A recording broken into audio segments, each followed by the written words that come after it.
Hello दोस्तों, मैं JK SET L A SET एंटी इंडियड पेपर 1 सीरीज़ का एक और वीडियो लेकर आया हूं। दोस्तों, कल जो टॉपिक हमने डिस्कस किया था सैम्पलिंग का कॉन्सेप्ट और स्टेप्स ऑफ सैम्पलिंग या स्टेजेस ऑफ सैम्पलिंग या प्रोसेस ऑफ सैम्पलिंग। आज हमें सैम्पलिंग को आगे बढ़ाना है और हमें आज डिस्कस करना है कि डिफरेंट टाइप्स ऑफ सैम्पलिंग कौन कौन से टाइप्स होते हैं सैम्पलिंग के। तो दोस्तों, सबसे पहले आप ये जान लो कि ये जो सैम्पलिंग का टाइप्स जो है, इनको कुछ रिसर्चर्स तो इनको दो टाइप्स और कुछ इनको तीन कैटेगरीज में डिवाइड करते हैं।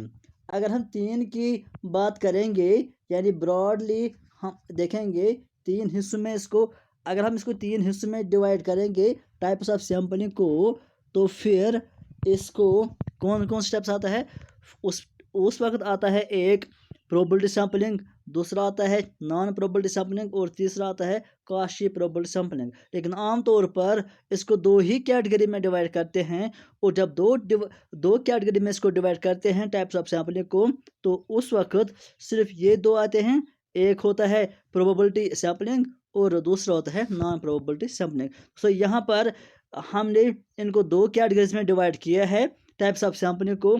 तो यहाँ पर हम यही दो टाइप्स पढ़ेंगे, एक है प्रोबेबिलिटी सैम्पलिंग और दूसरा है नॉन प्रोबेबिलिटी सैम्पलिंग। अब प्रोबेबिलिटी सैम्पलिंग में बहुत सारे टाइप्स आते हैं, इसी तरह से नॉन प्रोबेबिलिटी सैम्पलिंग में बहुत सारे टाइप्स आते हैं। तो इनको हम आज डिटेल डिस्कस करेंगे। यहाँ पर सबसे पहले हम जाएंगे कि प्रोबेबिलिटी सैम्पलिंग किसको कहते हैं। दोस्तों, इसका दूसरा नाम प्रोबेबिलिटी सैम्पलिंग का दूसरा नाम है रैंडम सैम्पलिंग, और नॉन प्रोबेबिलिटी सैम्पलिंग का दूसरा नाम है नॉन रैंडम सैम्पलिंग। तो सबसे पहले हम जानेंगे कि प्रोबेबिलिटी सैम्पलिंग किसको कहते हैं।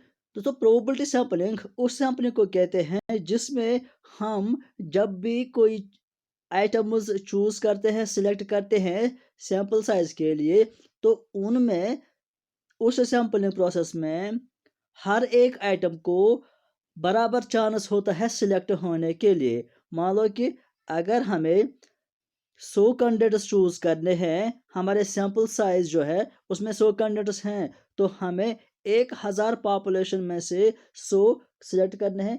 तो वो 1000 जो हमारे पास पॉपुलेशन है, उन सबको चांसेस होते हैं सिलेक्ट होने के उस सैंपलिंग में। फिर जब हम सिलेक्ट करते हैं तो फिर हम कोई रेंडमली 100 कैंडिडेट्स उठा लेते हैं।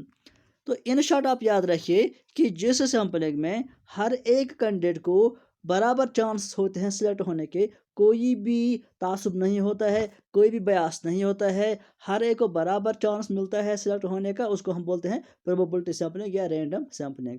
तो इसमें बहुत सारे टाइप्स आते हैं। तो सबसे पहला जो इसमें आता है प्रोबेबिलिटी सैंपलिंग में, वो है सिंपल रैंडम सैंपलिंग, जिसको बोलते हैं SRS भी इसको बोलते हैं, सिंपल रैंडम सैंपलिंग। दोस्तों, ये सिंपल रैंडम सैंपलिंग क्या है ये हम जानेंगे। सिंपल रैंडम सैंपलिंग का मतलब है कि जो भी कैंडिडेट्स होते हैं हमें, यानी जो भी पॉपुलेशन हमारे पास होती है, उसमें से जितना भी सैंपल साइज हमें चूज करना है, जितने भी कैंडिडेट हमें चूज करने हैं, जितने भी आइटम्स हमें चूज करने हैं, वो हम उनका एक लिस्ट बनाते हैं और फिर लॉटरी मेथड के ज़रिए हम उतने ऑब्जेक्ट्स या उतने कैंडिडेट्स उठा लेते हैं जितना हमें सैंपल साइज होता है, यानी जितने हमें उठाने होते हैं। लॉटरी मेथड तो आप सब जानते हैं। लॉटरी मेथड क्या होता है? जिस तरह से हम टिकट में उनका नाम लिखते हैं या उनका सीरियल नंबर लिखते हैं, तो फिर उन चिट्स में से हम उतने चिट्स उठाएंगे जितना हमें सैंपल साइज रिक्वायर्ड होगा, जितने हमें कैंडिडेट्स उठाने होंगे, ऑब्जेक्ट्स उठाने होंगे, तो उतने चिट्स हम उन सारे में से उठाते हैं। और वहाँ पर उन चिट्स में किस किस का नाम है या किस किस का सीरियल नंबर है, तो वो हम फिर सिलेक्ट करते हैं। यह है प्रोसेस इस सिंपल रैंडम सैंपलिंग का। यहाँ पर इसको मैंने कुछ पॉइंट्स लिखे हुए हैं। It is applicable when population is small. ये जो सिंपल रैंडम सैंपलिंग है, ये तब पॉसिबल है जब पॉपुलेशन थोड़ी सी स्मॉल हो, यानी उतनी बड़ी पॉपुलेशन हमें नहीं, क्योंकि मैंने अभी कहा कि इसमें हम लॉटरी मेथड यूज़ करते हैं या रैंडम नंबर्स यूज़ करते हैं। लॉटरी मेथड का मतलब है कि जो भी पॉपुलेशन है उनका सीरियल नंबर हम लिखते हैं या उनका नाम लिखते हैं चिट्स पर। तो जितने पॉपुलेशन होंगे तो उतने चिट्स बनाने होंगे, फिर उसमें से हम उतने चिट्स उठाएंगे जितना हमें सैंपल की ज़रूरत होती है। तो अगर ये बहुत ज़्यादा पॉपुलेशन होगी तो उतने चिट्स या उतने उनके नाम उस पर लिखना या उनका सीरियल नंबर लिखना, फिर उतने चिट्स बनाना, ये बहुत ही बड़ा मुश्किल होता है। हाँ, अब आजकल रैंडम नंबर्स भी आते हैं, तो रैंडम नंबर्स भी हम यूज़ करते हैं, लेकिन फिर भी अगर बहुत बड़ा पॉपुलेशन होगा तो थोड़ा सा मुश्किल हो जाता है सिंपल रैंडम सैंपलिंग यूज़ करना। तो यहाँ पर जो दूसरा पॉइंट इसका यह है कि जो भी इसमें आइटम्स होते हैं, चाहे वो कैंडिडेट्स होते हैं, चाहे वो ऑब्जेक्ट्स होते हैं, या जिस पर भी हम रिसर्च करते हैं, सारे के सारे जो भी कैंडिडेट्स हैं, जो भी ऑब्जेक्ट्स हैं, उनको इक्वल चांस मिलता है सिलेक्ट होने के लिए, क्योंकि ये रैंडम सैंपलिंग है तो सबको इक्वल चांस मिलता है। और तीसरा पॉइंट ये भी उससे रिलेटेड है कि जब भी हम सिलेक्शन करते हैं इस इस सैंपलिंग के ज़रिए, तो हर एक आइटम को बराबर चांस होता है कि वो सिलेक्ट हो जाए। सिलेक्ट होने के बराबर चांस होता है हर एक आइटम को जो भी इसमें शामिल होता है। और ये जो तीसरा पॉइंट है, ये मैंने कहा कि हम हर एक को एक नंबर देते हैं, एक सैंपल नंबर देते हैं, फिर जब हम चूज़ करते हैं तो उन नंबर्स में से हम फिर कोई उठा लेते हैं, कोई चिट उठा लेता है। पहले हर एक कैंडिडेट के अगेंस्ट हम एक सीरियल नंबर देते हैं, तो फिर वो चिट्स पर लिखते हैं, तो वहाँ से उठा लेते हैं। और ये पॉइंट जो है इसका कि हम इसमें लॉटरी मेथड यूज़ करते हैं। लॉटरी मेथड भी मैंने अभी बताया आपको कि जब हम कि हमारे पास जो भी पॉपुलेशन होती है, हम उनके सीरियल नंबर चिट्स पर लिखते हैं, तो फिर रैंडमली उसमें से चिट्स उठाते हैं। दूसरा है स्ट्रेटिफाइड रैंडम सैंपलिंग। दोस्तों, ये स्ट्रेटिफाइड रैंडम सैंपलिंग क्या होता है? स्ट्रेटिफाइड रैंडम सैंपलिंग हम उस सैंपलिंग को कहते हैं जिसमें हम पॉपुलेशन को ग्रुप्स में डिवाइड करते हैं। स्ट्रेटा का मतलब है ग्रुप्स। ये स्ट्रेटा से निकला है स्ट्रेटिफाइड सैंपलिंग, यानी हम पॉपुलेशन को स्ट्रेटाज में डिवाइड करते हैं, यानी ग्रुप्स में डिवाइड करते हैं। ये हम उस टाइम करते हैं जब हमारे पास ऐसी पॉपुलेशन होती है जो कि बहुत हेट्रोजीनस होती है, तो हम उसको होमोजीनस ग्रुप्स में डिवाइड करते हैं। और जब हमने पॉपुलेशन को ग्रुप्स में डिवाइड किया, चाहे हम 5 ग्रुप्स बनाएंगे, 10 ग्रुप्स बनाएंगे, ये डिपेंड करता है कि हमारे पॉपुलेशन कैसी है और कितनी पॉपुलेशन है, उसके हिसाब से हमने उनको ग्रुप्स बना दिया। चाहे 5 ग्रुप्स बनाया, 10 ग्रुप्स बनाया, 15 ग्रुप्स बना दिया। तो जब हमने ग्रुप्स बना दिया, उसके बाद हम हर ग्रुप्स में से कैंडिडेट्स उठा लेते हैं। कितने कैंडिडेट उठा लेते हैं? जितना हमें सैंपल साइज रिक्वायर्ड होता है, जितने हमारे पास कैंडिडेट्स चाहिए रिसर्च के लिए, तो उतने कैंडिडेट्स हम उठा लेते हैं, लेकिन हर एक ग्रुप में हम उठा लेते हैं। यहाँ पर देखिए, मैंने इसको पॉइंट्स में भी यहाँ पर लिखा हुआ है। It is applicable when we can divide our population into characteristics, यानी हमें तब यूज़ करते हैं स्ट्रेटिफाइड सैंपलिंग जब हम पॉपुलेशन को डिवाइड कर सकते हैं, यानी हमारे पास ऐसी पॉपुलेशन है जिसको हम डिवाइड कर सकते हैं। दूसरा पॉइंट ये है कि ये पॉपुलेशन को डिवाइड किया जाता है टू या मोर ग्रुप्स, चाहे 2 ग्रुप्स में, चाहे 3 ग्रुप्स में, चाहे 10 या 20, जितना जैसी पॉपुलेशन है और जितनी पॉपुलेशन है उसके हिसाब से हम इसको डिवाइड करते हैं ग्रुप्स में, जिनको बोलते हैं स्ट्रेटा। और फिर हम अपने सैंपल साइज के हिसाब से हर एक ग्रुप्स में से ये उठा लेते हैं।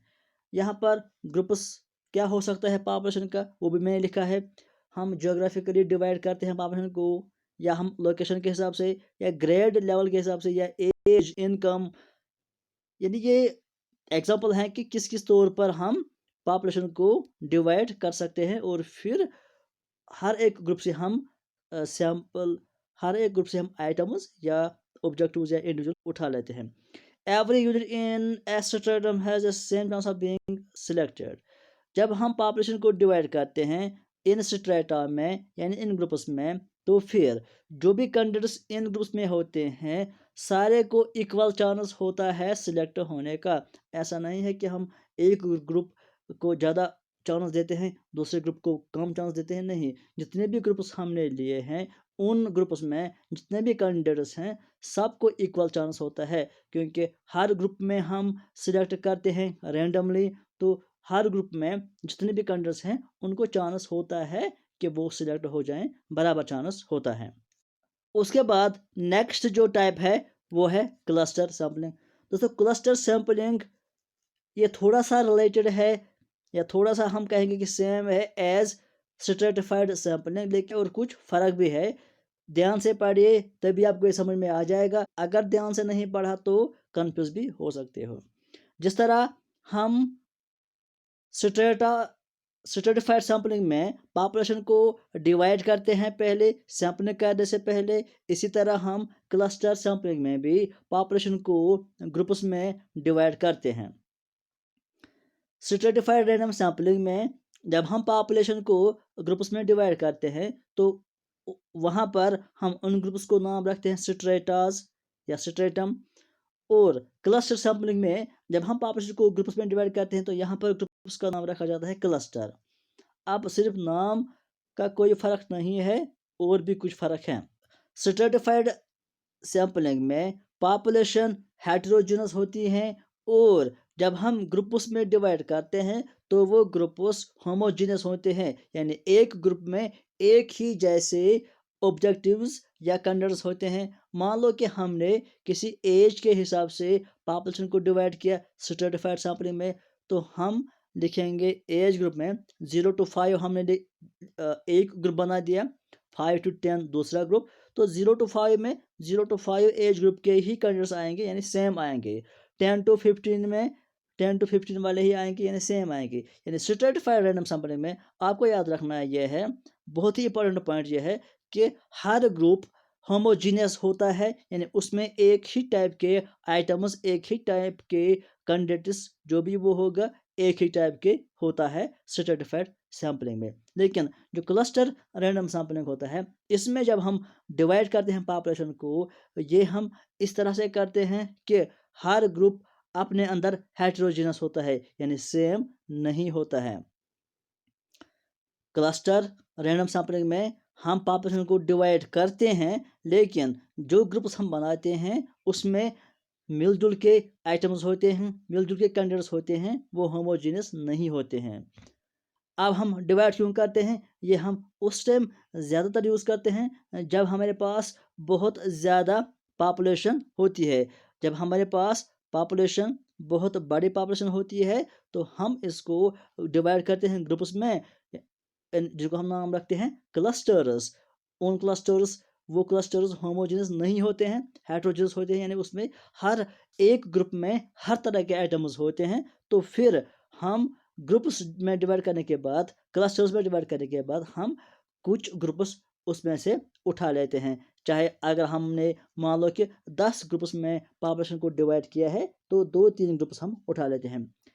तो यहाँ पर एक और बात आप याद रखिए कि क्लस्टर सैंपलिंग में किस तरह से हम सैंपलिंग करते हैं।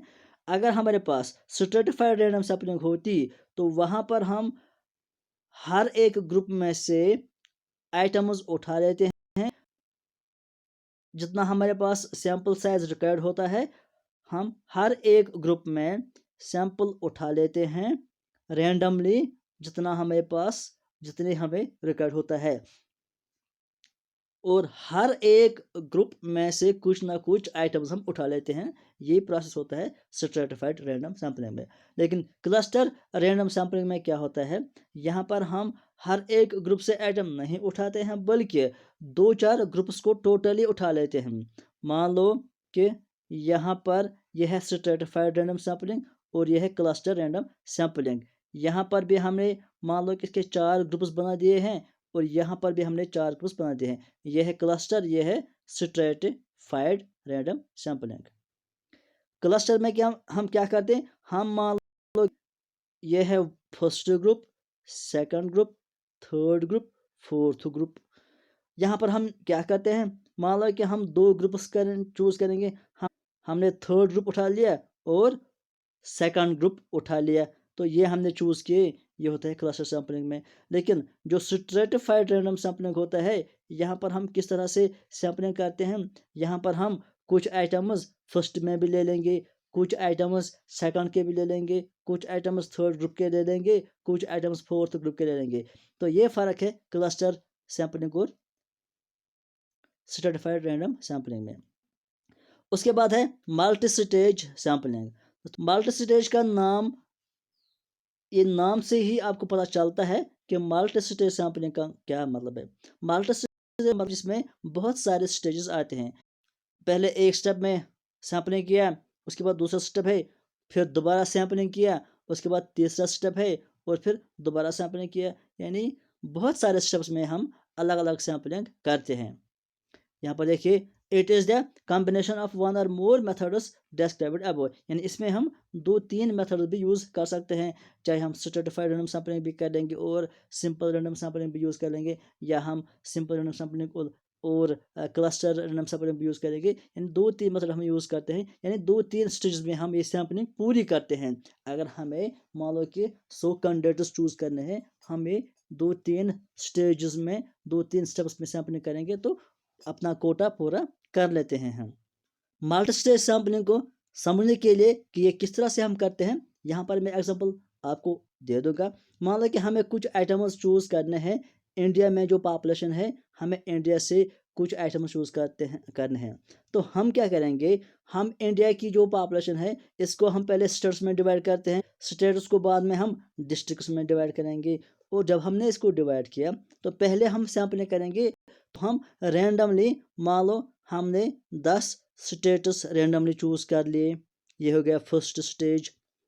उसके बाद जो 10 स्टेटस हमने चूज़ कर लिए, उसमें से हम दूसरा स्टेप ये कर लेंगे कि हमने 50 डिस्ट्रिक्ट्स चूज़ कर लिए इन 10 स्टेट में से। यानी हमने हर एक स्टेट में से 5 डिस्ट्रिक्ट्स, उसके लिए भी हमने रैंडम सैंपलिंग इस्तेमाल किया।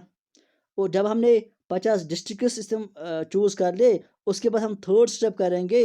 अब हम इन 50 डिस्ट्रिक्ट्स में से हम रैंडमली कैंडिडेट्स उठा लेंगे। मान लो कि हमें 1000 कैंडिडेट्स उठाने हैं इसमें से। तो अब हम उन 50 डिस्ट्रिक्ट पर सैंपलिंग, सिंपल रैंडम सैंपलिंग करेंगे जो हमने चूज़ किए हैं पहले।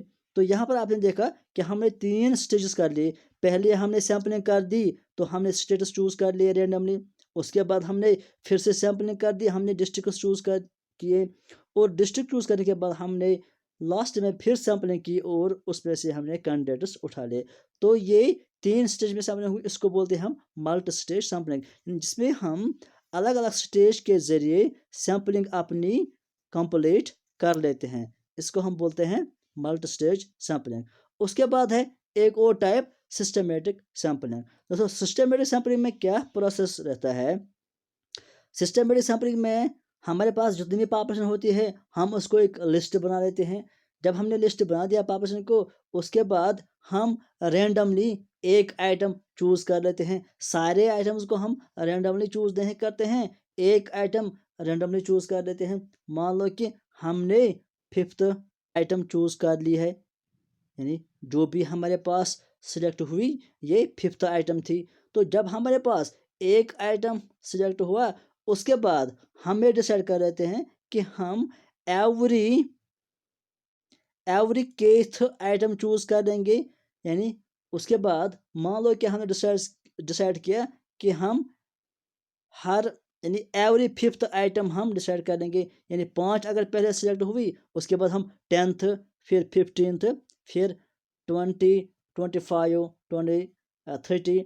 या मान लो कि अगर हमें पहले 10th आइटम चूज़ हो गया, अब हम पहले 10th चूज़ किया, उसके बाद हम 15th या 25, इन जितना भी हमारे पास सैंपल साइज ज़रूरत होती है, उसी के हिसाब से हम ये आइटम डिसाइड कर लेते हैं कि क्या हम हर 5th आइटम को चूज़ करेंगे, या हर 10वां आइटम को चूज़ करेंगे, या हर 20th आइटम को चूज़ करेंगे। यानी हम एक नंबर फिक्स कर लेते हैं कि इतने नंबर के बाद जो भी आइटम आएगा उसको हम अपने सैंपल में चूज़ कर लेंगे। लेकिन रैंडमली जो हमने चूज़ किया, वो सिर्फ एक आइटम हमने चूज़ कर लिया। पहले पॉपुलेशन को लिस्ट बना दिया, वो और वहाँ से फिर एक आइटम चूज़ कर लिया, और उसके बाद हम डिसाइड कर लेते हैं कि हम हर एक 5th, हर 5 के बाद एक आइटम चूज़ कर लेंगे, या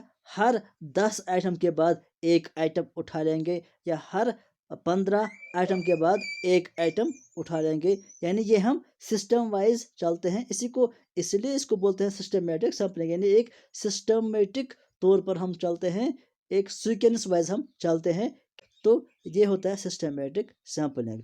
उसके बाद जो नेक्स्ट हमारा है वो है नॉन प्रोबेबिलिटी सैम्पलिंग। अभी तक जो हम डिस्कस कर रहे थे वो था प्रोबेबिलिटी सैम्पलिंग। अब जो हम डिस्कस करने जा रहे हैं वो क्या है, वो है non probability sampling. Non probability sampling वो होता है जिसमें हर एक आइटम को इक्वल चांस नहीं होता है सिलेक्ट होने का, जिसमें हम कोई बयास करते हैं या जानबूझकर कुछ आइटम चूज कर लेते हैं और कुछ को ड्रॉप कर लेते हैं, जानबूझकर किसी रूल के तहत नहीं होता है ये, तो इसको हम बोलते हैं नॉन प्रोबेबिलिटी सैम्पलिंग। तो पहला जो इसमें टाइप आता है वो कन्वीनियंस सैम्पलिंग। कन्वीनियंस सैम्पलिंग का मतलब अगर आप नाम पे थोड़ा सा ध्यान देंगे तो आपको समझ में आएगा कि कन्वीनियंस सैम्पलिंग क्या होता है। कन्वीनियंस सैम्पलिंग का मतलब होता है जो जिसमें हमें आराम मिलता है, यानी जो जो रिसर्चर अपनी आसाइश के मुताबिक इजी वे के तौर पर सिलेक्ट आइटम्स कर लेता है। मान लो कि किसी रिसर्चर को किसी कॉलेज पर रिसर्च करना है, वहाँ के कैंडिडेट्स पर रिसर्च करना है और उसको कॉलेज में जाना था, वहाँ के कैंडिडेट्स जो भी थे उनको रैंडमली उसको सिलेक्ट करना था और उनसे फिर डेटा जमा करना था या उनको इंटरव्यू करना था।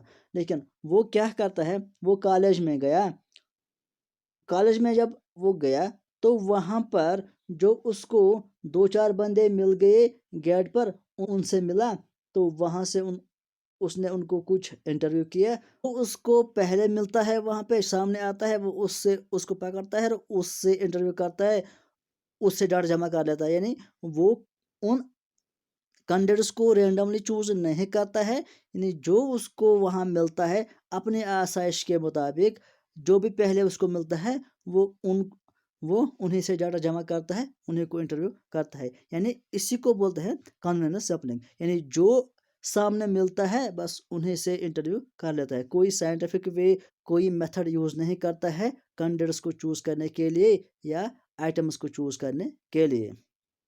इसको कभी कभी बोलते हैं एक्सीडेंटल सैम्पलिंग भी, क्योंकि जो सामने आता है उसी को पकड़ लेते हैं। इसके बाद है वो है कोटा सैम्पलिंग। तो कोटा सैम्पलिंग का क्या मतलब है, कोटा सैम्पलिंग का मतलब ये है कि जब भी रिसर्चर आइटम चूज कर लेता है वो कोटा के हिसाब से चूज कर लेता है, यानी वो रैंडमली सिलेक्ट नहीं करता है आइटम्स को, बल्कि वो कोटा के हिसाब से देखता है और उतने ही आइटम्स वहाँ से उठा लेता है। फॉर एग्जाम्पल मान लो कि एक स्कूल में 400 बॉयज़ हैं और 600 गर्ल्स हैं, उसको वहाँ से 100 कैंडिडेट्स उठाने थे। तो अब वो क्या करता है, जब वो वहाँ जाता है वो बॉयज़ में से 40 बॉयज़ उठाता है और गर्ल्स में से 60 गर्ल्स उठा लेता है, क्योंकि गर्ल्स का रेशो ज़्यादा था एज़ कम्पेयर टू बॉयज़, तो इसलिए उसने गर्ल्स भी ज़्यादा उठा लिए। इसी तरह से बॉयज़ का रेशो कम था उस स्कूल में, तो उसने कम उठा लिया, लेकिन अपना कोटा जो उसको था वो उसको पूरा करना था 100 कैंडिडेट्स, तो वो उसने उठा लिया। तो यहाँ पर उसने रैंडमली वो उनको चूज़ नहीं किया, बल्कि उसने अपने कोटा के हिसाब से जो कि वहाँ पे रेशो था, उसी के रेशो के हिसाब से उसने कैंडिडेट्स को चूज़ कर लिया है। इसको हम बोलते हैं कोटा सैंपलिंग। उसके बाद है एक्सीडेंटल सैंपलिंग।